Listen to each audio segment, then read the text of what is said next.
Bhagavata Narayana Swayam Vyasena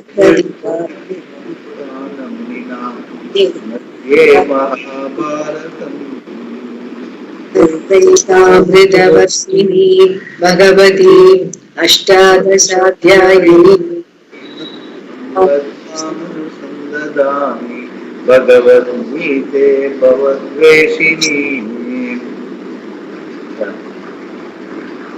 Atma-jnana is high. Your volume is low. Your volume is low. Volume is low. Volume இங்க போட முடியாது. இல்ல emotional full இருக்கும்ல. இல்ல the receiving volume. Okay. Atma-jnana is avyayam, never lost. And yes, Swamiji. Yeah. The vastu of that knowledge. Vastu. That knowledge. The vastu of that knowledge is avyaya, imperishable. Jnana vritti is vyaya, perishable, whereas Atma-jnana is avyaya because knowledge is as true as its object. Atma is not subject to time. It is nitya. And so knowledge of the Atma is also nitya. Since the object of knowledge is yourself, and because it is nitya, you do not require memory to retain the knowledge. You can remember 100 different things, but never Atma because you are that Atma, because of which all memory takes place. If you are ignorant about that self, you need only have that ignorance destroyed. Yeah. Read. The knowledge that takes place. Yeah. Atma-jnana Page 148. 140. Atma-jnana is the greatest purifier. 140. 148. நீங்க ஒன்னொன்னு 140 பழைய புக்ல 140. Yeah. Go ahead. Atma-jnana. You can remember 100 different things, but never Atma because you are that Atma, because of which all memory takes place. If you are ignorant about that self, you need only have that ignorance destroyed. The knowledge that takes place is avyaya because it is you and you can never lose sight of yourself. When you see the world, you are Sat Chit Ananda. When you do not see the world, you are Sat Chit Ananda. You do not need to repeat it to yourself. The words are meant to reveal, not for repetition. Sat is the Lakshana. To understand that Atma is not time bound, Chit is a Lakshana for knowing that Atma is not subject to ignorance. That it is Ananda Swarupa is to show that Atma is Ananta, free from any limitation. These words are used to convey the knowledge of the reality and not for japa. We are not invoking the grace of the Satchit Ananda by saying Satchit Anandoham. If you repeat these words, you try to see the implied meaning of Sat, of Chit, and of Ananda. It is a different type of Shraddha leading to Nidhityasana. Another question can be asked here. Suppose a jnani has thrombosis in the area of the brain which stores memory. When he regains consciousness, he has no memory of his name and the people or the people he knew. He previously knew all the Upanishads, but now he remembers none of them. How can he say this knowledge is avyaya? Will he know he is Satchit Ananda?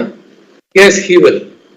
He will not remember the words, but since his original ignorance is gone, there will be no more work for him.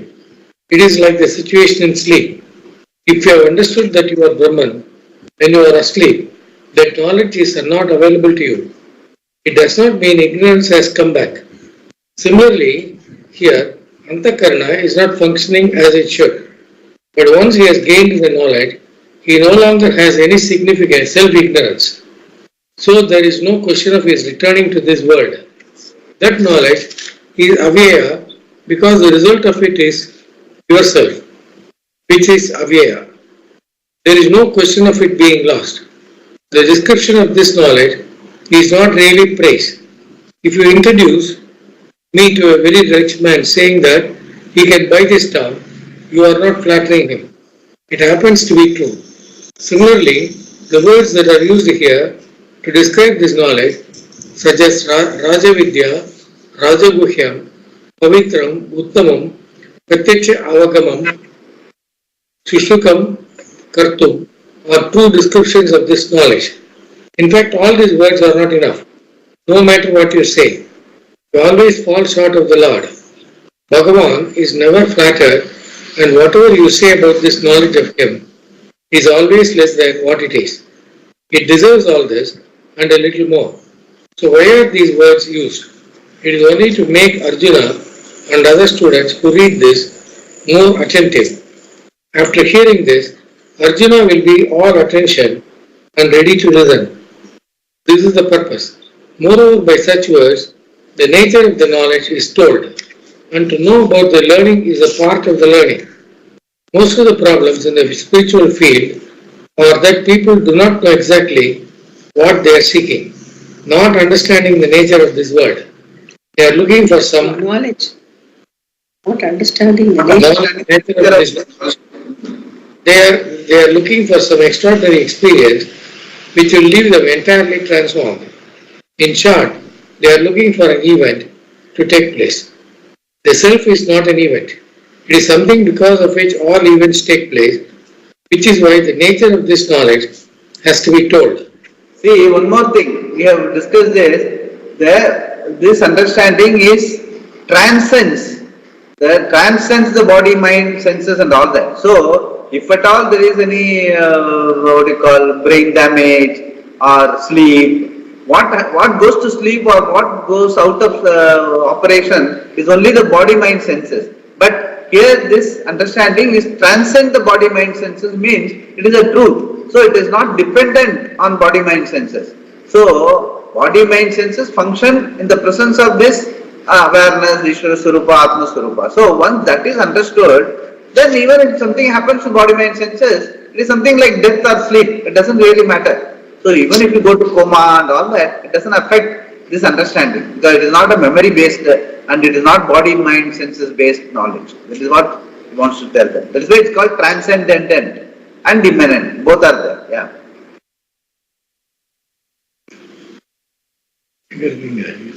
You do not have to do You do not have to do something or transform yourself in order to become Brahman, which is why I use the example of rich man. If you are rich, all you have to do to lose your sense of being poor is to discern that you are rich. For that you must be ready to listen. If you are conditioned to being a pauper, it is difficult even to listen. Take the case of a man who has been poor from birth. If he suddenly comes into an inheritance that makes him rich, it is going to take him for a while to get used to that fact that he is a rich man. He is very much used to considering himself a pauper. His grandfather was a pauper, his father was a pauper, his maternal grandfather was also a pauper. His brother is a pauper, all his friends are paupers. Naturally, when you tell him he is rich, is he going to believe it? He will think you are deluded and will continue to beg. In the same way, as far as happiness and fulfillment are concerned, we all think that we are paupers. We always beg for happiness at the altar of life, waiting for the hands of chance to shape a moment of joy. We keep on praying or manipulating so that some situation will become so conducive that we are happy for the moment. And we can never be sure that even after manipulating we are going to be happy. We can be so exhausted that we cannot even enjoy what we worked for. This is a lot of a pauper. So when one is told one is Ananda, limitless, fullness, etc., it is too much even to believe. To make one stop and listen, Shraddha, trust is required. And it takes a lot of Shraddha. After introducing the subject matter as Rajavidya and Rajaguhya, now Krishna says that gaining this you will be released from bondage. Therefore you have enough reason to have Shraddha in the pursuit of knowledge. You must have Shraddha in both the nature of the knowledge and the result in order to listen, which is why they both have been told in these two verses. See, now in order to recap, to introduce this, because these two verses are the introduction. So I will just read the Bhashya, my notes, just listen to it so that you get a recap. Okay. Chapter 9 begins. Shankara makes a distinction between Krama Mukti and Sadhyo Mukti. Swamiji says Krama Mukti is gaining Mukti by steps. Go to Loka and gain Mukti. It is anybody's guess. On the other hand, Moksha is the Swarupa of Atma. It is Siddha Vishaya. Understanding this is Samyak Jnanam. Understanding the subject matter as true as the matter is. Nitya Muktaha Atma. This vision is presented in the 9th chapter. In the 8th chapter, which had Dhyaya, Saguna Brahma Vishaya, Dharana Yogaha, that is all that, what you call, Adibhuta, Adidevam, Madhyatma, and all are called Saguna Brahma Vishaya. Like Brahma with various gunas, Srishti basically, was the topic. The palam that was shown was Brahma Prapti, Anavritti Rupam Nirdishtam, meaning for the doubt raised as to how going to Lokas would avoid coming back, the answer was, if by Ishvara's grace, if you gain Brahma Vidya in Brahma Loka, then Anavritti Rupam Nirdishtam, meaning you will, without any avaranam, meaning without any ignorance, you will understand your Swarupam. That is your Ishtam. That is what again your Ishtam is. Then that one can gain here itself by Jnana. What you are going to gain there by going there. So Swamiji says, Nacha Iha Abedit Mahati Vinashtihi. That is what is going to be told in this chapter. That is the 9th chapter. See, what it means is Nacha Iha Abedit, meaning if you don't gain it here and now, Mahati Vinashtihi. In the sense, your loss is infinite. Okay? Because one place he has told, if you lose the infinite, infinite is the loss. So infinite is your reality. If you lose it, the loss also is infinite only. That's what he was saying. Okay. Then further he says, from the 8th chapter, Bhashya says, people may think by Aneka Marga Moksha can be gained. That is why in Purusha Suktam we get this.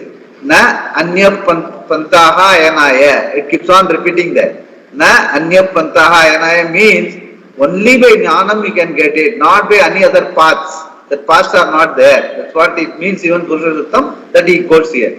So, Gavartum Ichaya, Gavrutsaya, to eliminate the doubt, in order to eliminate this doubt, Bhagavan Uvacha, the first sloka. Okay.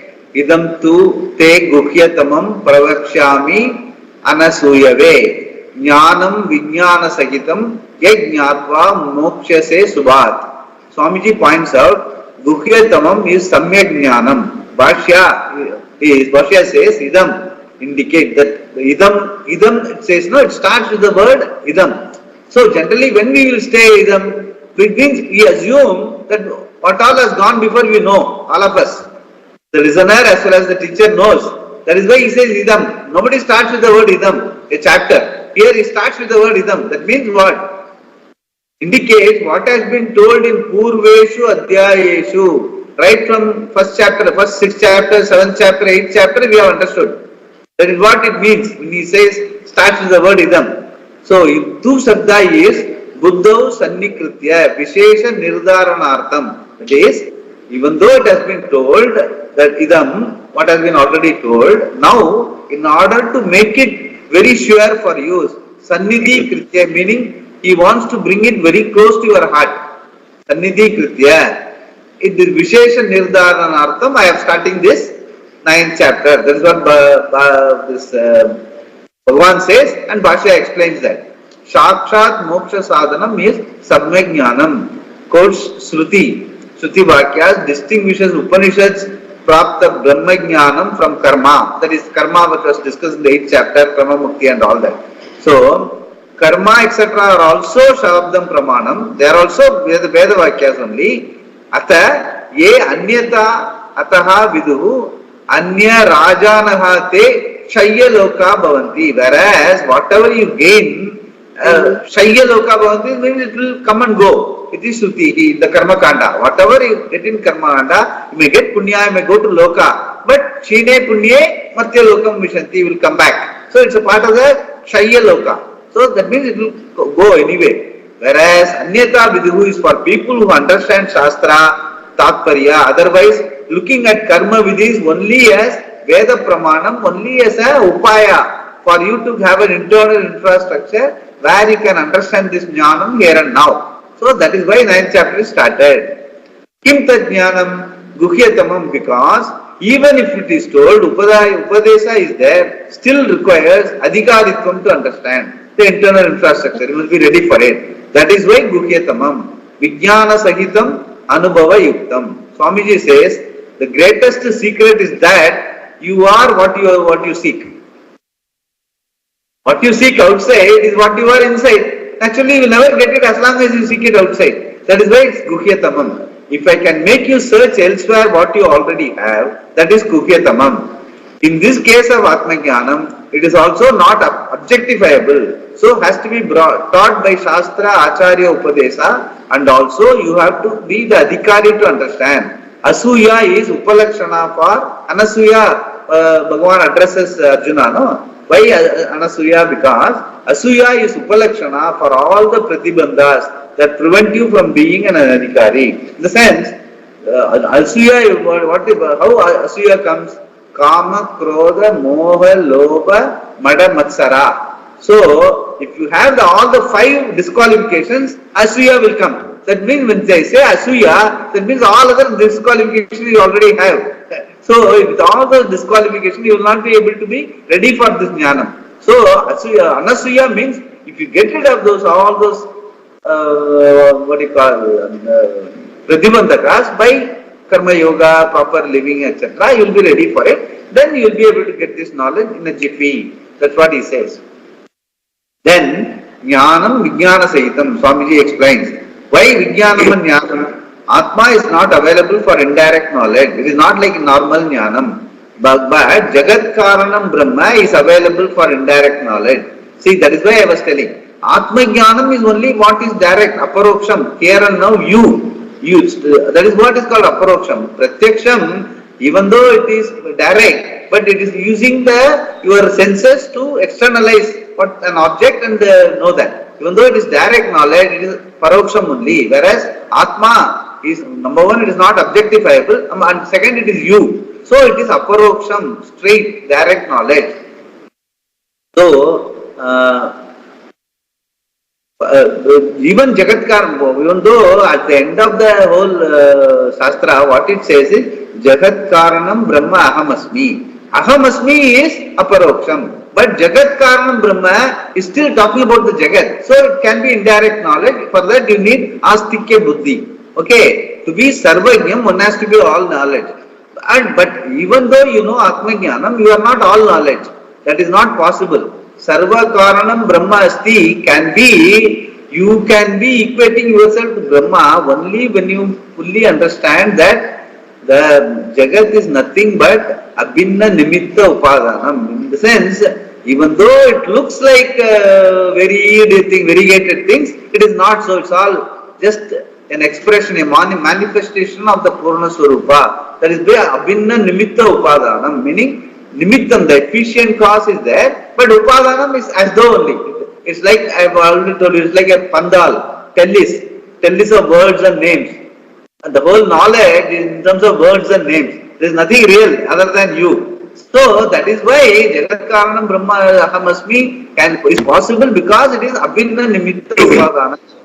For that, you must be very clear in your Paroksha Atma Jnanam. And then this Shastra understanding will help you to understand that it is the world is Jagan Mithya, Atma Satyam, Brahma Satyam, Jagan Mithya and all that. Then that knowledge is complete. But still Jagat knowledge is only indirect knowledge. That is Paroksham. Now, Tad Brahma Ahamasmi Jnanam is Anubhava Yukta, immediate knowledge. That Jnanam is Vijnana Sahitam. That is the Vijnanam. Understanding that Abhinna Nimitta Upadana Karanam is Vijnana Sahitam. Brahmatma Vijnanam, Mahavakya Artha. That is where the Tat Tvamasi comes.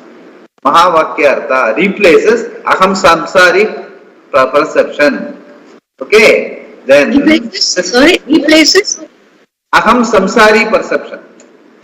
Samsari becomes asamsari. See, aparoksha jnanam is already there. Everyone knows. But aparoksha samsari becomes aparoksha asamsari. That's all. Only the understanding changes. That's all. You don't have to do anything. Nothing changes in the world. Now, going to the second verse. Raja Bhukya, Raja Vidya, Raja Bhukyam, Pavitram, Idam Uttamam. The same Idam which was talked about in the first. This thing is Pavitram, Idam Uttamam. Pratyaksha Avagamam, Dharmyam, which we have discussed some last class. Dharma Swarupam is called Dharmyam. Susukam, easy. Kartum, Avyayam. Avyayam is we have just now discussed. So, again he sums up the second verse before going into the third verse. Raja Vidya, Bhashyam explains, it is Deepti Adisayatvat, meaning literal meaning can be an effulgence, not comparable. Deepam means shine. And Adisayatvat meaning incomparable Deepam. This is meaning, if it's only a visualization that is so clear, so pure, so you can never lose sight of it once you understand it. So, Deepti Adishayatvad, literal meaning can be in effulgence, not comparable. Swamiji elaborates that as knowledge, understanding which you can say I am not ignorant anymore. No other knowledge which we have discussed, I have discussed before also in epistemology. No other knowledge has the finality about it. Swamiji gives two quotes and leaves us to understand the equation. We started the Gita with Nanu Sochanti Panditaha. First verse. Gatasun Agatasun Nanu Sochanti Panditaha. And I have told you before that Bhuma Vidya, where Narada was told by Sanat Kumara, Atmavid Shokam Tarati. So that Shokam is nothing but Sochami. Nanu Sochanti Panditaha and Atmavid Shokam Tarati. Both Swamiji is connecting, saying that the Shokam can be finally resolved only by Atmajnanam, Atmavid Shokam Tarati, and he is the only Pandita. In the language of Shastra, the only Pandita is Atmavid. Not knowing all the rituals and like Narada listed, the whole lot of things, all the 6 types of grammar, everything he knows, but still he was Soki, he was filled with Shokam. Then once he understands Atmajnanam, he says, now Shokam Tharayiti, he says that. So Atmavit Shokam Tarati, and because of that only Atmavit is a Pandita. Every other Pandityam is subject to improvement. The more you come to know, more you know what you don't know. So that is what every other knowledge is all about. Bhashya further, Pavitram Pavanam keeps me away at once from all duritas like Ganga Snanam. Tasya Jnanasya Pavanatvam Kim Bhaktavyam. Meaning, it is so very divine. So he says, question tag it is. Kim Bhaktavyam. Enna chalradha adapati. That's how it says. The duritas gathered through all janmas, samskaras, is samulam, without any baki. It gets destroyed. Aham karta iti, that is the nucleus. This jnanam Kshanamatrad basmi karoti. By this understanding in akshanam, it gets basmi karoti. Kincha pratyaksha avagamam. Aparoksham alone can be totally pratyaksham. As I was telling, only pratyaksham which can be total is only aparoksha pratyaksham, atmajnanam. Because anything else pratyaksham, so-called direct perception, is only ekadesha perception, one-dimensional. I have told you. When you see the back of front of Bhagavan, you cannot see the back of Bhagavan. So what sort of a darshanam you have? That's why you are apologetic. You go around 9 times or 108 times. So one-dimensional. Other dimensions are all hidden and only projected by the mind or inferred by Anumana or Arthapatti. Still Paroksham, not complete, direct, which even I have told. Even if you see, you can only see the front image. Everything else you infer that it is a glass case because of your memory. All your protection is like that only. The whole worldly knowledge is because of memory, like a movie. So there is really no protection. It's all we are fooling ourselves. Only protection can be aparoksham atma. So that is the only thing that can really bless you. So, Aneka Gunavatobi Dharma Viruddhatvam Drishtam. Atma Jnanam is not like that. In the sense, what I am told, he has put it, Aneka Gunavatobi, even though it can be very sanctifying, Dharma Viruddhatvam Drishtam, meaning some part of it you won't know. Whatever you know, some part of it you will not know. You will not know. Dharma Viruddhatvam Drishtam. Atma Jnanam is not like that. Every object that is available for Vivahara is always at the destruction of something or the other. Even acquiring thing at the cost of Dharma but not Atma Jnanam. Every Dharma is accompanied by some other Dharma, which I have told you also before. It is Dharma, whereas Atma Jnanam is Dharma Viruddha. Because you are not doing anything, you are just knowing. And this has to be deeply thought about. Any accomplishment involves a certain himsa. Swamiji talks about yajna. Any gain involves a loss. Guhyatamam jnanam, for reasons mentioned, it is exalted knowledge by the nature of its content. Basically, the seeking is only due to self-ignorance, and self is the sought. The only knowledge that is complete is knowledge of the complete. See, knowledge of the complete only can be complete knowledge. As simple as that. This is complete, so the knowledge of the complete is complete. Because it is partless. It is not having a part, I have told, because Desa Kala Parinama is not there. So naturally it is partless. It is Avyayam. We have just now studied Avyayam. The whole Jagat is full of parts. Namni, Namani. Everything. Whatever you know, all signs, everything is only names and names, words and words. Sarvajñatvam of Parameshwara is only Kalpitam. When you say Sarvajña, it is called Madhyama Pada Lopa Samasa in grammar. Meaning Sarva Kalpita Jnana. The Kalpita is the word they call it Sarvajña. Actually there is no Sarvajña. Sarvam is only Kalpitam. Because the Advayam is the reality. Then Sarvam means what? Sarva is only Kalpitam. It is only Maya creation. So Sarva Kalpita Jnaha is called Sarvajñaha.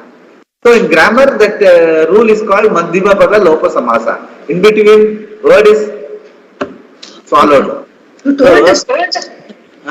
You told us this the last class or this? Yes. So Sarvam is Kalpitaha. Parameshwara Swayam Eva. This is called Padartha. I am is that knowledge by which ignorance about anything and everything comes to light, and it does not require a pramana to say I am. Because everyone knows I am.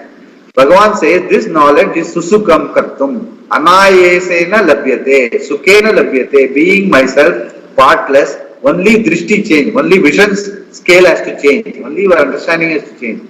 Bhashya Gunavatobi Dharma Viruddhatvam Drishtam for number of reasons, whereas Atma Jnanam is Dharma Viruddha. Absolute Dharma does not exist, it is always interpreted. That is why in Kathopanishad, this fellow Natiketas asks, tell me that knowledge which is Dharma Tanyate, Adharma Tanyate. Because he knows every Dharma comes with Adharma. So he says, I am not interested in your Dharma, tell me what is beyond Dharma and Adharma, that is Atma Jnanam. That's why he says that.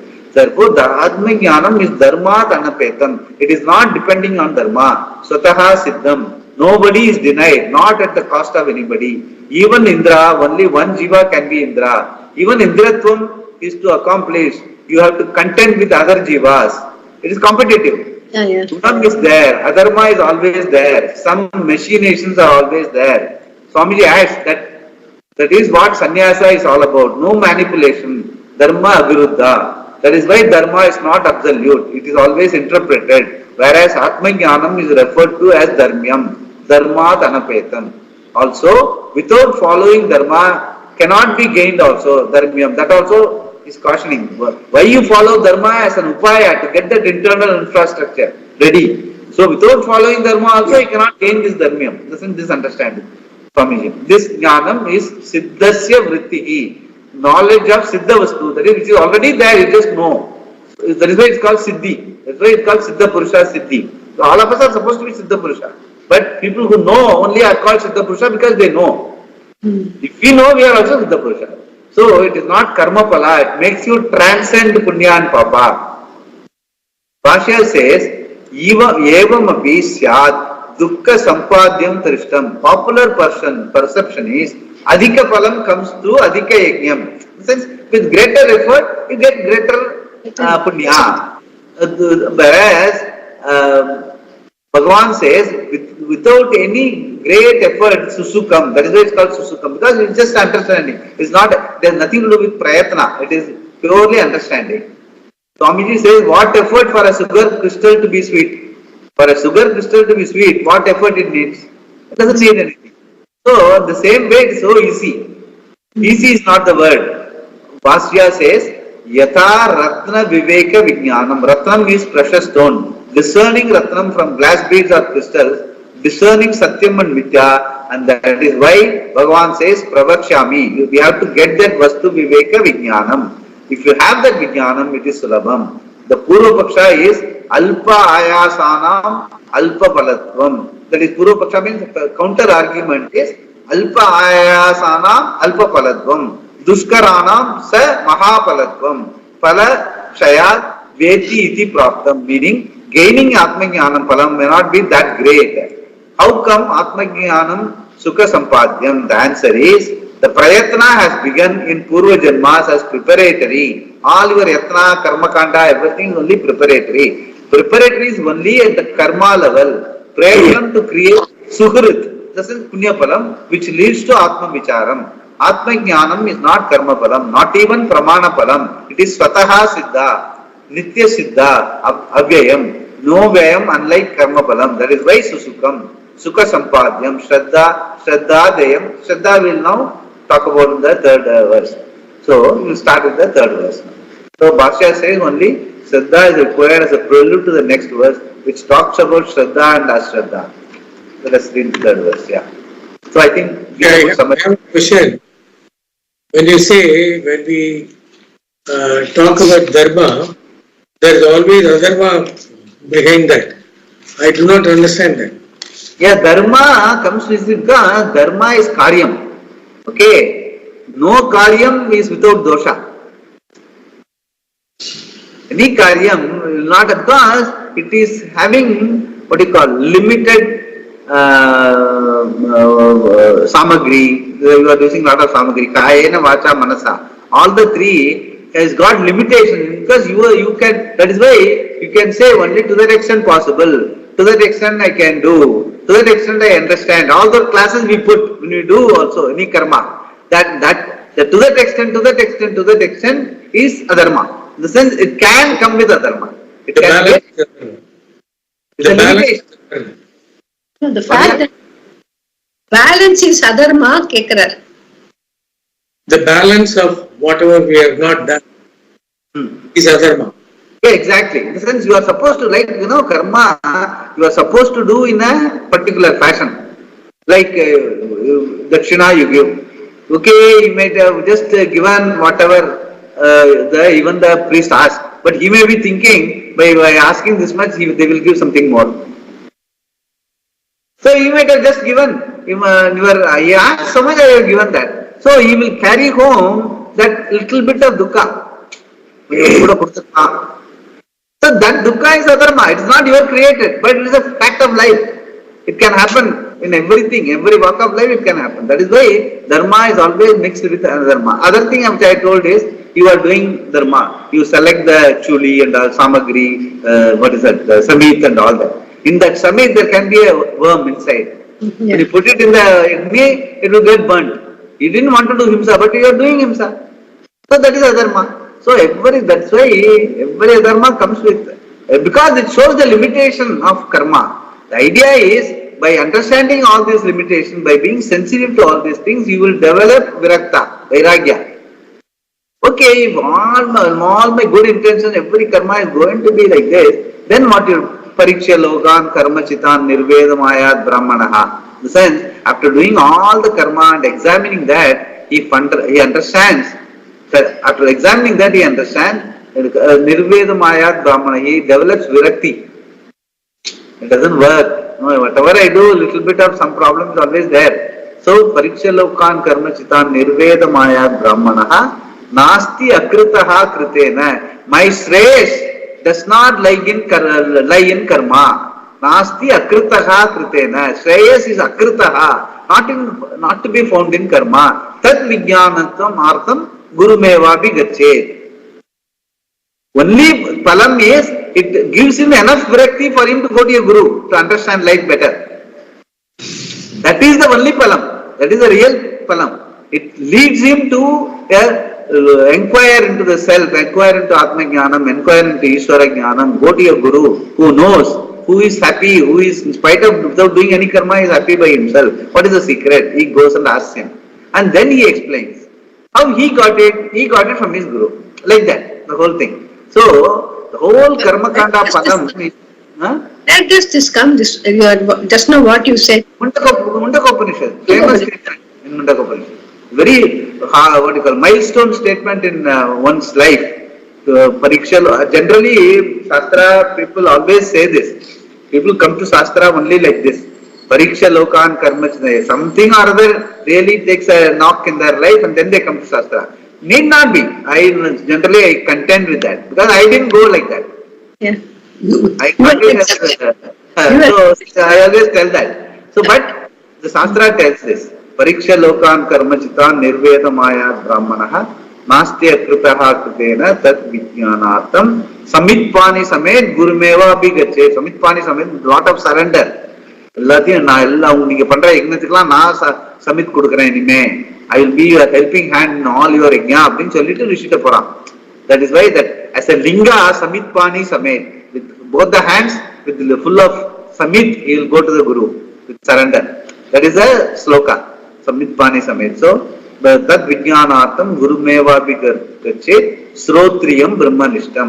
He says the brahman, a person who is already by his conduct in society, he is happy with himself, he discovers that, and also he is a learned person, because by Vyavahara we know that he is a rishi, he has got so many students, that means he knows all the Vedas and all that. So Srotriyam Brahmanishtam, I go to him.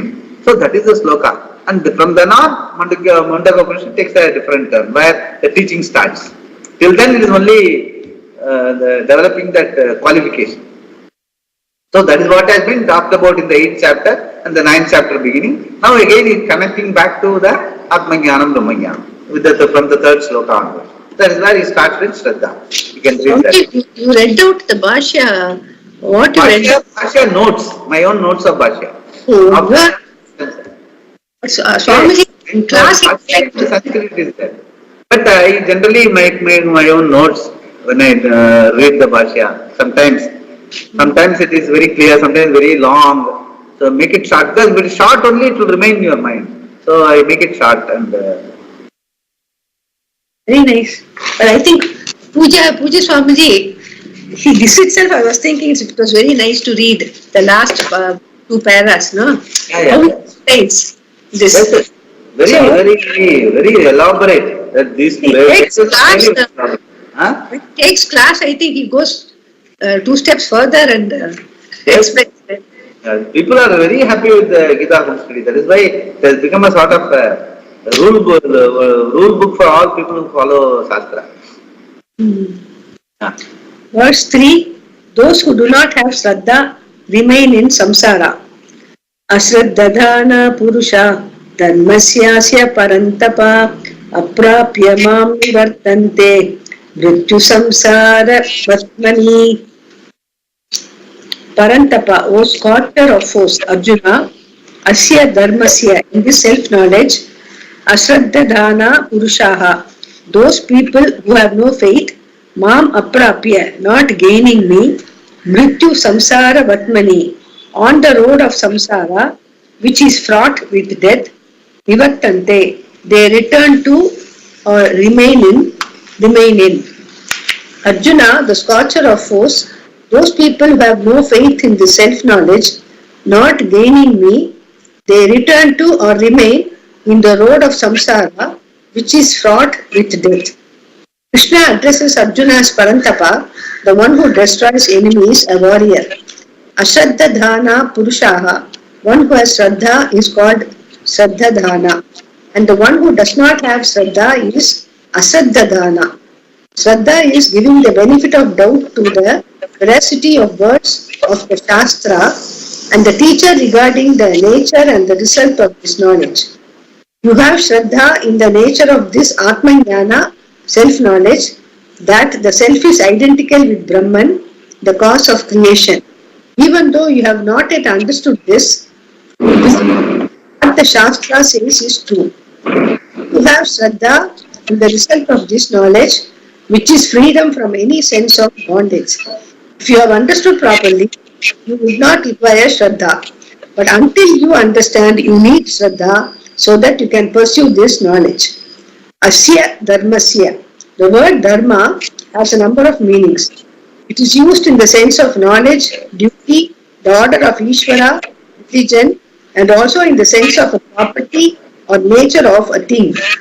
Therefore, whenever this word is used, in order to understand its meaning, we need to see the context. Here, the word Dharma means Atmajnana, self-knowledge. It is because in the previous verse, the word Dharmya was used to introduce this knowledge. There, the word Dharmya meant that it is enjoined by the Shastra and also that it was not opposed to Dharma. The one who has this knowledge is not going to express oneself against Dharma. So this knowledge is called Dharma. In And this also one, I told Dharmya means personification of Dharma. Dharma personified. So there cannot be any adharma in that. Whereas Dharma which is doing by karma, that can be mixed with adharma. Whereas Dharmya means Dharma personified means the Dharma by it's called Ittam Bhute Tritiya. By personification, by being Dharma, you are called Dharmya. So in that there cannot be any dosha. There cannot be any dosha. If you are personified, Dharma personified, you are Dharma. It is not you do Dharma, Dharma is you. That is that knowledge, Atmajnana. Yeah. in this verse, Bhagavan is talking about Ashraddha Dhanas, people who have no Shraddha either in the nature of the knowledge or its result. Because of this, they cannot even begin to pursue this knowledge. For a person who has Shraddha, the Shastra is a pramana, means of knowledge. The Shraddha that the Shastra is a pramana is very important here. For a Nastika who does not look upon the Shastra as a means of knowledge, there is no punya or papa. There may be people who are very ethical in spite of this lack of Shraddha. But generally, a person who does not have Shraddha in the Shastra will have a tendency towards papa karma because one's whole pursuit will be directed towards one's own comfort. Happiness is equated to satisfying the senses. After all, the senses age anyway. Even if a person lives a very disciplined life, one's senses will still age. After 70 years of age, one's sight and hearing will further decline. So what is the difference? There is an interesting statement by a total materialist who has no Shraddha in anything other than what is available to his senses. He says, incurring debt, feed the senses and enjoy yourself as long as you live. If the body is reduced to ashes, who will reap the results of its action? Footnote, Yavat Jivet Sukam Jivet Rinam Kritva Ghritam Pibet Basmi Bhutasya Dehasya Punaragamanam Kritaha. Very famous statement, like people who are just living for today's pleasure. This famous this sloka is quoted. They are called charvakas. They don't believe in after death and all that. So yavat jivet sukam jivet ritam kadana vaangyo kolle adicho valanam. Ipdiyan nanna valanam.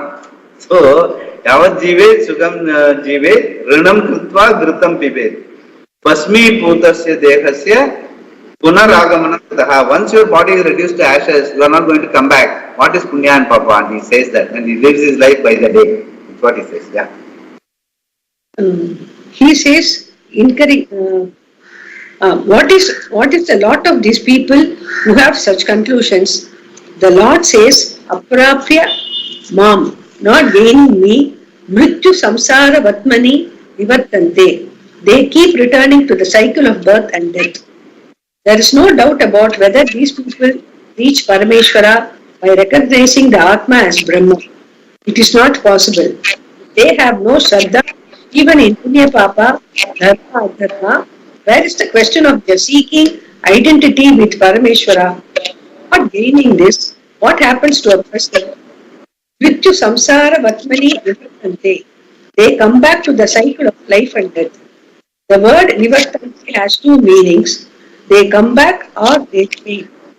Mrityu samsara is really Mrityu yukta samsara.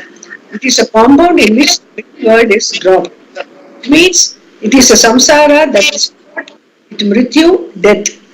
Death is coupled with birth, so samsara is fraught with death and change. Even empires that once flourished have all been leveled.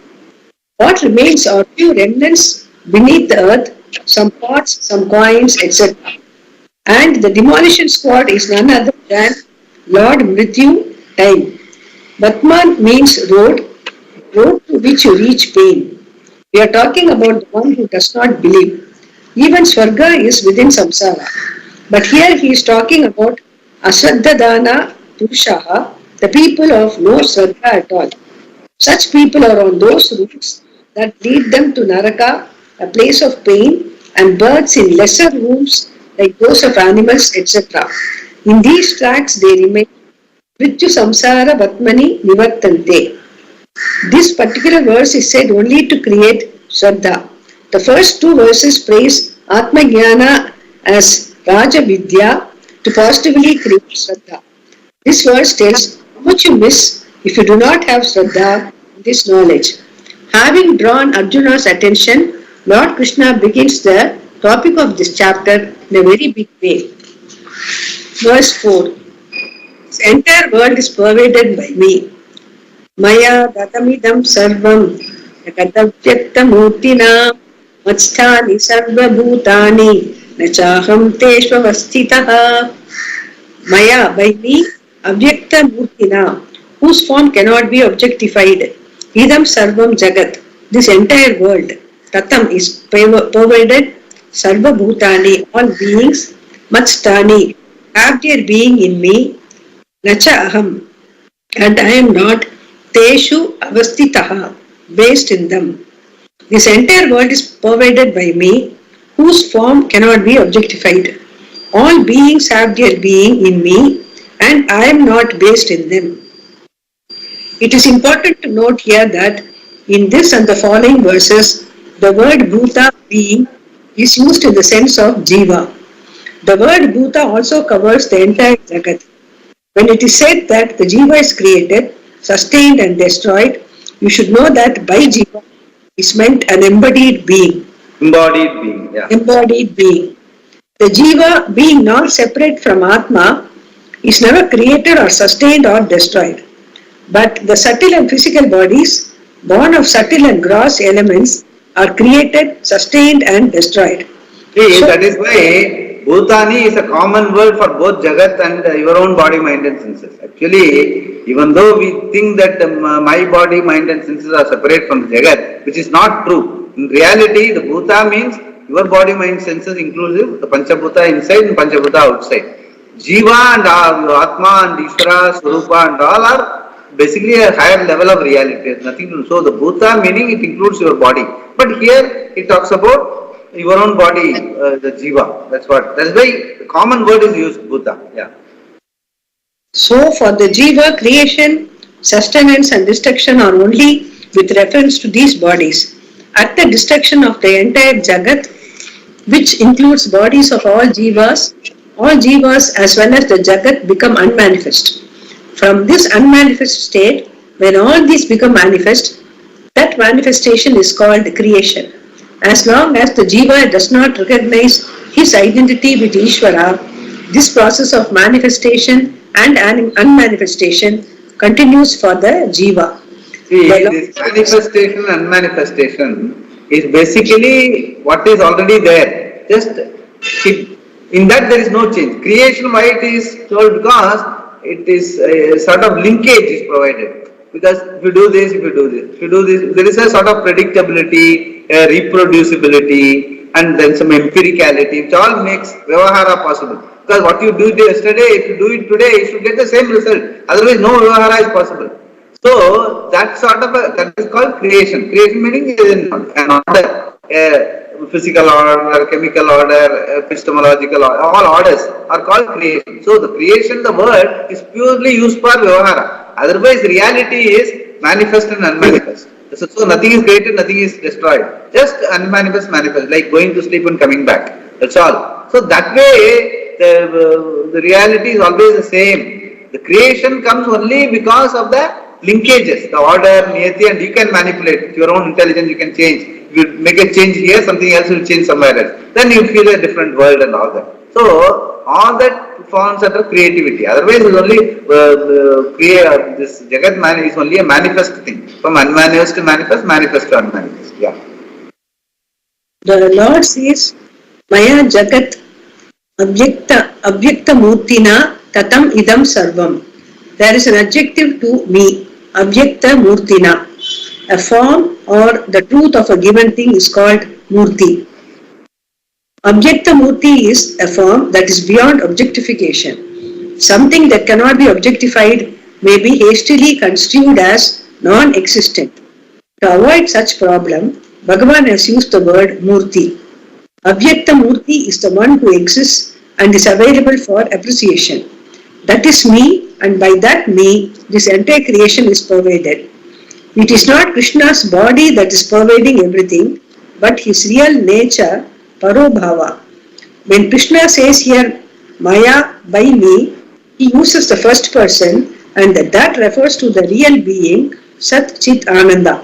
By me, Brahman, Sat Chit Ananda in the form of existence, consciousness, not limited by time, space, or any object. Maya Tatam Idam Sarvam Jagat. This entire world is pervaded. All beings have their being in me. Mat Stani Sarva Bhutani. Things that are born are called Bhutas. Because they are born, they are subject to change. Akasha, Vayu, Agni, Apaha, Prithvi are all Bhutas. Then out of these Bhutas, a number of systems, Lokas were born. And in any Loka, there are many forms of physical bodies, each with their own subtle body, made of Panchabhutas, the 5 elements, according to our 5 elemental model. Out of these 5 Bhutas, subtle and gross, come all the Lokas and the embodied beings within them. Together they are called Sarva Bhutani. Even the Ahankara is included in these Bhutas. All thoughts are created and have their being in one uncreated Atma. Therefore Krishna says, Mat Sthani Sarva Bhutani. All beings have their being in me. And without me, there will be no being at all. Shankara says, Nahi Niratmakam Kinchit Bhutam Vyavaharaya Avakalpate. Vyavaharaya avakalpate. Yeah. Vyavaharaya Avakalpate. Anything without an existential status is not available for empirical transaction. He introduces this sentence to illustrate an important point. All beings upon inquiry prove to be mithya. When you analyze any object, it is reduced to something else. Therefore, it is purely nama rupa. If you stop here, there is only a void, sunya. If at the bottom of everything there is sunya, there will be no vyavahara, transaction at all. But because there is one thing that is, everything is understood as existent. Space is, time is, everything is. However, you may argue there are certain things that are understood as non-existent, like the rabbit's horn. Even so, the rabbit is existent, only the horn is not existent. And even though the rabbit's horn is non-existent, how do you know of the non-existence of the rabbit's horn? It is very important to note. To know this, there must be a person who knows. That person knows, Aham Asmi, I am. And the non-existent rabbit horn is. That is you. Because of you only you are able to see the non-existent. Even, for example, suppose I have it. Here I have it. Now I don't have it. That I don't have the thing in my hand is. That knowledge is. That is why that is always there. There is nothing called abhava. In Shastra, there is nothing called abhava. Everything is bhava only. Whereas if you start thinking that there is abhava, it will become danda tarka.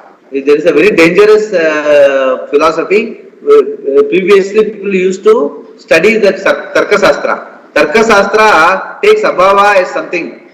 And from there they start, and Swamiji says it is good for visualization. Those days, since science was not there, science education was not there, physics, chemistry and all that, people who were introduced to education, they were given Tarka Shastra. But now Swamiji says it's all not needed because that is based on Abhava, not necessary. So better to learn science and understand about, visualize about colors and all that. That itself will give you a visualization about what is beyond the objective, metaphysical and all that. That science is good enough rather than going for Tarka Shastra. That is why he says here also there is nothing called Abhava. Yeah. To know this, there must be a person who knows. That person knows Aham Asmi, I am, and then he uses a means of knowledge to know that rabbits do not have horns. That rabbits have no horns is purely a piece of knowledge, and to acquire that, there must be a means of knowledge. You cannot say it is perception because eyes can capture only form and color, not non-existence. They detect presence, not absence. So the means of knowledge is not perception. Then how do you know that the rabbit's horn does not exist? It is not inference because any inference is based on perception, nor is it presumption. You do not arrive at the fact that rabbits do not have horns by presuming it from the fact that rabbits never hit you with their horns. You do not conclude rabbits do not hit me with their horns, therefore they do not have horns. It is not knowledge born of perception, inference or presumption, but an independent means of knowledge known as Anupalabdhi, a negative means of knowledge based upon the knowledge you have. You know what a rabbit is like, but you do not really see the absence of the horn. When you question whether a rabbit has horns, you determine that it does not have horns. That is arrived at by Anupalabdhi, a means of knowledge employed by the person who is existent. The person uses the means of knowledge to determine the fact that the rabbit has no horn. But the fact is, and the person who knows exists. We'll stop here. Yeah, we will stop here. Tomorrow we will start. Yeah.